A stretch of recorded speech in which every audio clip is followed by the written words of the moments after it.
मजनूपति। अब तो हद हो गई। ठान कर बैठे हो क्या कि जिंदगी में सुधरना ही नहीं है? अरे बेबी, मैंने क्या किया? मैं तो बस उसकी मदद कर रहा था। उसने स्माइल किया, उसे बोलो ना। यार, पत्नी हो मेरी, इतना भरोसा तो करो अपने पति पर। I love you baby. पति पर भरोसा है लेकिन उसके अंदर के मजनू पर नहीं है। अब इतने क्यूट पति को तुम्हें संभाल कर तो रखना ही पड़ेगा ना। मेरा क्या कसूर बेबी? ओह बस हाँ, ये क्यूट वाला नाटक ना मुझ पर नहीं चलेगा। और जो भी क्यूटनेस है, प्यार है, वो सिर्फ मेरे लिए है। ये छिछोरपंती छोड़ दो। शीनू और चीनू की शादी को 1 साल हो गया। दोनों की है तो लव मैरिज और दोनों के बीच लव भी बहुत है, लेकिन उस लव की ट्विस्ट कुछ अलग ही है जो आप देख ही सकते हैं। ओए, छिछोरा मत बोलो। इज्जत बहुत है, किसी से भी पूछ लो। अगर कोई मुझे छिछोरा बोल दे तो। हाँ हाँ बस, सब जानती हूँ मैं। इस पर शीनू किलसते हुए किचन में चली जाती है, जिसे देखकर चीनू भी हंसते हुए उसके पीछे पीछे चल देता है। क्या है, पीछा क्यों कर रहे हो? अरे अपने घर में घूम रहा हूँ, तुम मेरे आगे आगे क्यों चल रही हो? उफ़ो, परेशान करके रखा है। देखना, एक दिन रोओगे मेरे लिए, फिर मेरी कदर मालूम होगी।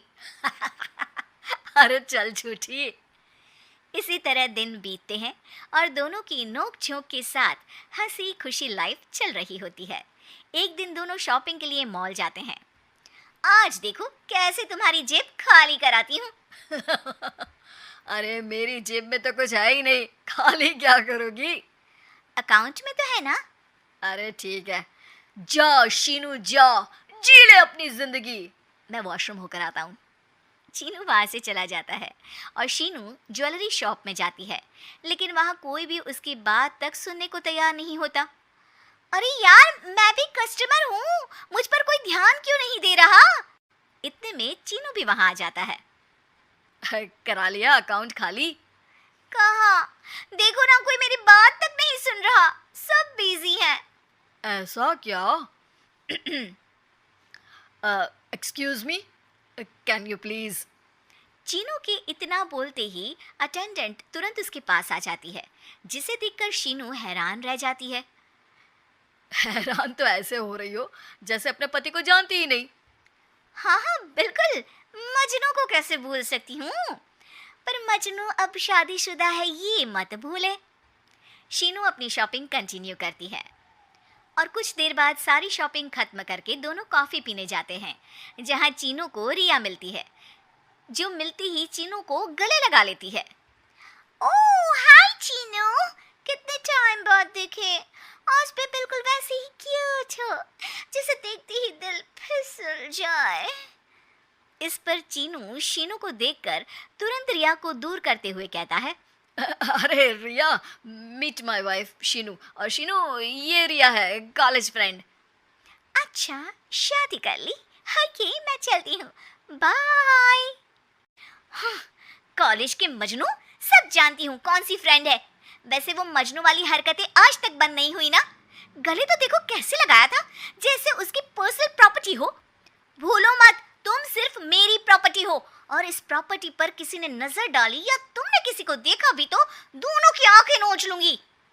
ऐसा बोल शीनू गुस्से में वहां से चली जाती है, लेकिन इस बार चीनू उसके पीछे नहीं जाता।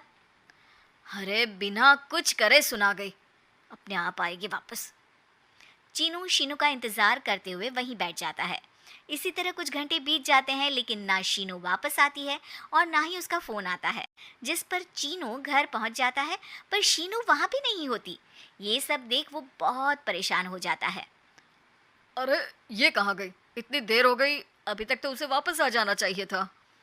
चीनू सभी रिश्तेदारों और दोस्तों को कॉल करना शुरू करता है, पर कहीं से भी शीनू का कुछ पता नहीं चलता। कहीं गुस्से में इधर उधर तो नहीं निकल गई? अरे पर जाएगी कहाँ? पूरा दिन बीत जाता है, लेकिन शीनू की कोई खबर ना मिलने पर अब चीनू उसे ढूंढने बाहर निकलता है। अरे कहीं उसे कुछ हो तो नहीं गया? नहीं नहीं, मेरी शीनू को कुछ नहीं हो सकता। कुछ समझ में नहीं आ रहा, कहाँ जाऊँ, कहाँ ढूंढूं उसे। अब चीनू सभी पड़ोसी और आसपास के मार्केट में ढूंढ आता है, पर कुछ पता नहीं चलता। पूरा एक दिन बीत जाता है। चीनू परेशान होकर आसपास के सब अस्पताल में भी चेक करने लगता है, लेकिन हर जगह से हताशा ही मिलती है। मैंने क्या कर दिया? वो मुझे अच्छे से जानने के बाद भी मुझसे कितना प्यार करती है, और मैंने इस मजाक मस्ती में अपने प्यार को खो दिया। गुस्से में न जाने क्या कर बैठी होगी। अब उसे कैसे बोलूं कि मैं उससे कितना प्यार करता हूँ। लगता है मुझे पुलिस कंप्लेंट करनी चाहिए। चीनू के ऐसा बोलते ही उसके पीछे से आवाज आती है, कहा था ना एक दिन मेरे लिए रोओगे। तो मजनू जी, पता चल गई ना पत्नी की कदर। शीनू को देखते ही चीनू तुरंत उसे गले लगा लेता है। कहाँ थी तुम? पता भी है मेरा हाल क्या हो गया? अगर मुझे टेंशन में कुछ हो जाता तो? वैसे तुम थी कहाँ? चल झूठे, तुम्हें कुछ नहीं होता। वैसे मैं रिया के घर थी। आखिर तुम्हें सबक जो सिखाना था, इसीलिए उसे अपने प्लान में शामिल किया, और आगे का हाल तो तुम जानते ही हो। तुम पागल हो, बिल्कुल पागल। ऐसा कौन करता है? जान निकाल दी। दोबारा कभी भूल कर भी ऐसा करने की सोचना भी मत, नहीं तो मैं क्या करूंगा मुझे भी नहीं पता। हाँ हाँ, मेरे मजनू पति, तुम भी दोबारा मेरे अलावा किसी दूसरे के सामने ये मजनूगिरी मत दिखाना। बुरा लगता है यार।